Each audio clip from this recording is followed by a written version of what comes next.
আপনি মসজিদে গেলেন, মসজিদে গিয়ে দাঁড়ানোর নিয়মটা বাংলাদেশের 99% মসজিদে দাঁড়ানোটা হয় না। যেটা হয় এটা সুন্নত বিরোধী। সাহাবায়ে কেরাম দাঁড়াতেন পায়ের সাথে পা মিলিয়ে, মধ্যখানে কোনো ফাঁক থাকতো না। আর আমাদের ঢাকার বারোয়ানি মসজিদে ইমাম সাহেবেরা ঘোষণা দেয় 4 আঙ্গুল ফাঁক করে দাঁড়ায়। কি বলেন, কথাটা কি ভুল বললাম না ঠিক? তো এই যে পা ফাঁক করে দাঁড়ানোটা হলো বেদাত, আর পা মিলিয়ে দাঁড়ানোটা হলো সুন্নাত। আপনি শুধু পা মিলাবেন না, এই জামার এই পাশটা ছিটতো সাহাবায়ে কেরামের, জামার এই পাশটা ছিটতো, এত টাইট হয়ে পাশাপাশি লেগে দাঁড়াতেন, পিছন থেকে কেউ লাইন ভেদ করে সামনে যেতে পারতেন না। এইভাবে যেন আমরা দাঁড়াতে পারলে আল্লাহ তৌফিক দান করুক।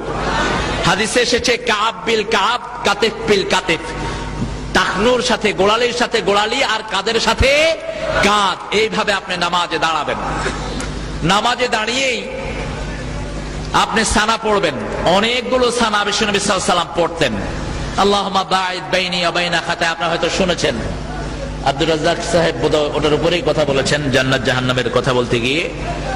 তো দোয়াগুলো প্রায় 8 রকমের দোয়া পড়তেন মুহাম্মদ সাল্লাল্লাহু আলাইহি সাল্লাম। এর মধ্যে কখনো কখনো ইস্তেগফার পড়তেন, ইস্তেগফার, আস্তাগফিরুল্লাহ রাব্বি মিন কুল্লি যামবি ওয়া আতুবু ইলাইহি। কখনো কখনো সুবহানাল্লাহ, আলহামদুলিল্লাহ, আল্লাহু আকবার পড়তেন 33 বার করে। এটা আপনারা পাবেন নাসিরউদ্দিন আলবানীর কিতাবুস সালাতের ভিতরে। রাসূলুল্লাহর নামাজ, নাসিরউদ্দিন আলবানী, যিনি মসজিদ নববীতে হাদিস পড়াতেন।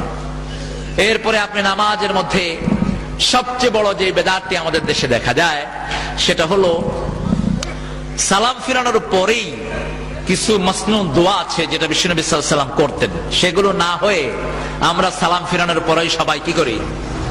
কথা বলেন না কেন? হাত তুলে মোনাজাত হয়, এবং এত জোরে জোরে ইমাম সাহেব দোয়া পড়েন যে যাদের নামাজ যারা পড়ছে তাদের পর্যন্ত ডিস্টার্ব হয়। এতটাই মূর্খ যে কোরআন শরীফ পড়া, যেখানে নামাজের পাশে আওয়াজে কোরআন শরীফ পড়া হাদিসে নিষেধ করা হয়েছে, ঠিক কিনা বলেন? কোরআন শরীফ যদি কেউ আওয়াজে পড়ে তাহলে সেখানে তার গুনাহ আছে না নাই? গুনাহ হবে। সেখানে আপনি কিভাবে দোয়া করছেন? বরং সালাম ফিরানোর আগে যে দোয়াগুলো, এই দোয়াগুলো অধিকাংশ জায়গাতে পড়া হয় না। এরপরে আপনি দেখবেন নিয়তটা বেঁধেই সূরা ফাতিহা শুরু করা হয়, আল্লাহু আকবার, আলহামদুলিল্লাহি রাব্বিল আলামিন। তার মানে সানা বোধহয় বাড়িতে পড়ে আসছে, সানা মসজিদে আর দরকার নেই। এ হলো অধিকাংশ জায়গার অবস্থা।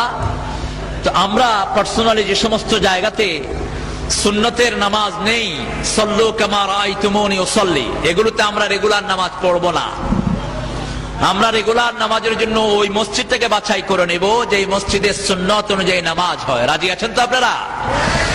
এরপরে রুকুতে, সেজদাতে, রুকু থেকে উঠিয়ে অতক্ষণ দাঁড়ানো